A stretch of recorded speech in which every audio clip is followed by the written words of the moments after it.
ಎಲ್ಲರಿಗೂ ನಮಸ್ಕಾರ. ನಾವು ನಮ್ಮ ಕುಟುಂಬ ಯೂಟ್ಯೂಬ್ ಚಾನಲ್ಗೆ ಇವತ್ತು ಜಸ್ಟಿಸ್ ಫಾರ್ ಸೌಜನ್ಯ ಸದಾ ನಮ್ಮ ಚಾನೆಲ್ನಲ್ಲಿ ದೈವತಾ ಕಾರ್ಯದ ಬಗ್ಗೆ ತಿಳಿಸ್ಕೊಡ್ತಾ ಬರ್ತಾ ಇದ್ವಿ. ಆದರೆ ಇವತ್ತು ಸೌಜನ್ಯಳ ಬಗ್ಗೆ ನಾವು ಎರಡು ಮಾತಾಡದೇ ಇದ್ದರೆ ನಮ್ಮ ಚಾನಲ್ ಇದ್ದು ಪ್ರಯೋಜನ ಇಲ್ಲ ಅಂತ ಅನ್ನಿಸ್ತು.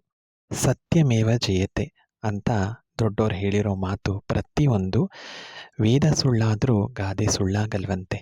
ಹಾಗೆ ಸತ್ಯಕ್ಕೆ ಯಾವತ್ತೂ ಬೆಲೆ ಹೆಚ್ಚು, ಅದಕ್ಕೆ ಜಯ ಆಗೋದು. ಆದರೆ ನ್ಯಾಯ ಅನ್ಯಾಯದ ವಿರುದ್ಧವಾಗಿ ನಾವು ಹೋಗ್ತಾ ಇದ್ದರೆ ಅನ್ಯಾಯಕ್ಕೆ ಮೊದಲು ಜಯ ಸಿಗುತ್ತಂತೆ, ಆಮೇಲೆ ನ್ಯಾಯಕ್ಕೆ ಜಯ ಸಿಗೋದು. ಆದರೆ ಅದು ಶಾಶ್ವತವಾಗಿ ಉಳಿಯುತ್ತಂತೆ.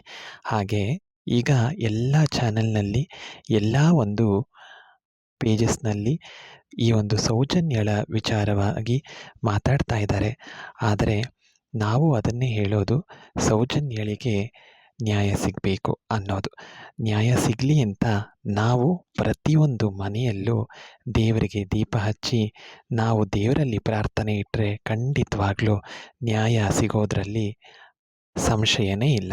ಹಾಗಂದರೆ 12 ವರ್ಷ ಬೇಕಾಯ್ತಾ ಅಂತ ಅಂದರೆ, ಹಿಂದೆ ಶುಂಭ, ನಿಶುಂಭ, ಮಹಿಷಾಸುರ, ಮಹಿಷಿ, ಬಂಡಾಸುರ, ಕೋಲಾಸುರ ಈ ರೀತಿಯಾದಂಥ ರಾಕ್ಷಸರುಗಳು ಹುಟ್ಟಿದ ತಕ್ಷಣವೇ ಸಾಯೋಕ್ಕಾಗಿತ್ತ? ಇಲ್ಲ ದೇವರು ಸಂಹಾರ ಮಾಡೋಕ್ಕಾಯ್ತಾ? ಇಲ್ಲ ಅಲ್ವಾ? ಹಾಗೆಯೇ ನಮ್ಮೆಲ್ಲರ ತಲೆಯಲ್ಲಿ ಬುದ್ಧಿ ಇಟ್ಟಿರ್ತಕ್ಕಂಥ ದೇವರು ಅವನಿಗೆಷ್ಟು ಬುದ್ಧಿ ಇರಬೇಡ ಅಲ್ವಾ? ಅವನು ಸಮಯ ನೋಡ್ತಾ ಇರ್ತಾನೆ. ಅದಕ್ಕೆ ಆದಂಥ ವ್ಯಕ್ತಿಗಳು ಹುಟ್ಟಿ ಬರಬೇಕಾಗತ್ತೆ, ಅದಕ್ಕೆ ಆದಂಥ ಸಮಯ ಕೂಡ ಬರಬೇಕಾಗತ್ತೆ.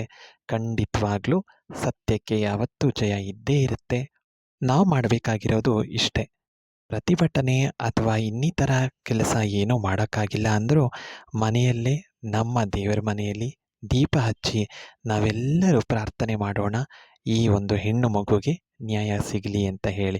ನಮ್ಮೆಲ್ಲರ ಪ್ರಾರ್ಥನೆ ದೇವರಿಗೆ ಮುಟ್ಟಿದ್ರೆ ಖಂಡಿತವಾಗ್ಲೂ ಇನ್ನೂ ಆದಷ್ಟು ಬೇಗ ನ್ಯಾಯ ಸಿಕ್ಕೇ ಸಿಗುತ್ತೆ ಅಂತ ಅನ್ನೋ ಒಂದು ವಿಚಾರವನ್ನು ತಿಳಿಸ್ಕೊಡ್ತಾ, ಹಾಗೆ ನಿಮ್ಮೆಲ್ಲರಲ್ಲೂ ಪ್ರಾರ್ಥನೆ ಮಾಡ್ಕೊಳ್ತಾ ನಾನು ಸೌಜನ್ಯಳಿಗೆ ನ್ಯಾಯ ಸಿಗಲಿ ಅಂತ ಈ ಮುಖಾಂತರ ಸಣ್ಣ ವಿಡಿಯೋ ಮುಖಾಂತರ ಹೇಳ್ತಾ ಇದ್ದೀನಿ. ಎಲ್ಲರೂ ದಯವಿಟ್ಟು ಪ್ರಾರ್ಥನೆ ಮಾಡಿ ಸೌಜನ್ಯಳಿಗೆ ನ್ಯಾಯ ಸಿಗಲಿ ಅಂತ ಹೇಳಿ. ಸೌಜನ್ಯಳಿಗೆ ನ್ಯಾಯ ಸಿಗೋದ್ರಿಂದ ಅದೇ ರೀತಿಯಾಗಿ ಎಷ್ಟೋ ಹೆಣ್ಣು ಮಕ್ಕಳ ಜೀವನ ಹಾಳಾಗಿದೆಯಲ್ಲ, ಅವರೆಲ್ಲರಿಗೂ ನ್ಯಾಯ ಸಿಕ್ಕದಂತೆ ಆಗತ್ತೆ. ಹಾಗೆ ಹೆಣ್ಣು ಕುಲ ರಕ್ಷಣೆ ಆಗತ್ತೆ, ನಮ್ಮ ಧರ್ಮ ಉಳಿಯುತ್ತೆ. ಹಾಗೆಯೇ ನಮ್ಮ ಒಂದು ಕರ್ತವ್ಯ ಇದು.